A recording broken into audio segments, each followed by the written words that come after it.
Hello everyone, welcome back to my YouTube channel. दिपाबाट धेरै पछि आज एउटा छोटो भिडियो लिएर आएको छु। यो भिडियोलाई लास्टसम्म हेरेर लाइक कमेन्ट गरेर च्यानललाई सब्स्क्राइब गरिदिनु होला है त।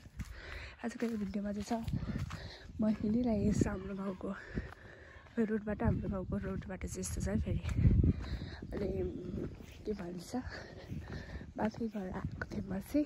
अनि यो चाहिँ बास ल्याउनु आएको छ हैन। अनि पुरै हाम्रो गाउँघर देखाउनेवाला म चाहिँ आज चाहिँ म। अनि हाम्रो गाउँघरका घरहरू रहेछन्।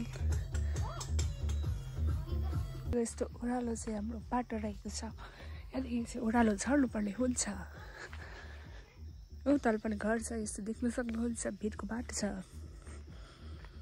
उतातिर पनि घर छ।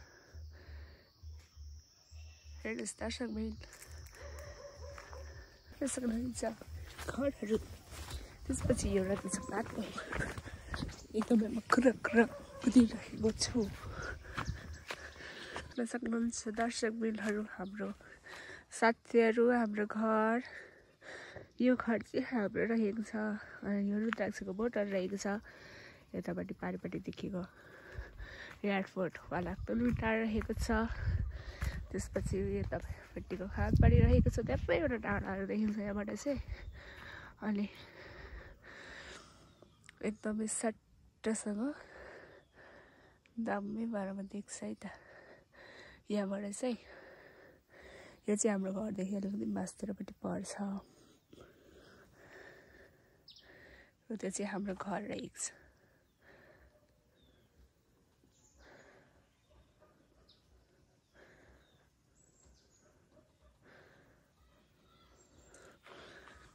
हेर्नुहोस् राम्रोसँग एकदमै बबल दामी देखिन्छ। डाँडाकाँडाहरू यही हो हाम्रो बारीहरू। यो हाम्रो रुद्राक्षको बोटहरू एकदमै धेरै रुद्राक्ष पाइन्छ। यता रहेको छ कुचो, यहाँ हाम्रो बाँसमा रहेको छ। तर तल्लातिर गाउँहरू रहेको छ। हाम्रो गाउँमा चाहिँ एकदमै धेरै रुद्राक्षको बोटहरू रहेका छन्, हेर्न सक्नुहुन्छ।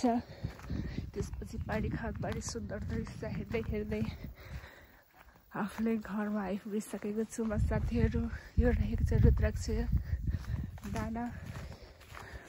अनि फुलहरू फुलेको छन् हाम्रो। अस्ति तिहारमा चाहिँ खासै फुलेनन्, अनि अहिले चाहिँ फुलेछन्। अनि हाम्रो गमलावाला फुलहरू पनि छन् होला, तर मरिसकिरहेका छन्। अनि यो चाहिँ रहेको छ हाम्रो घर। अनि यो चाहिँ रुद्राक्षहरू सुकाइराखेको छ।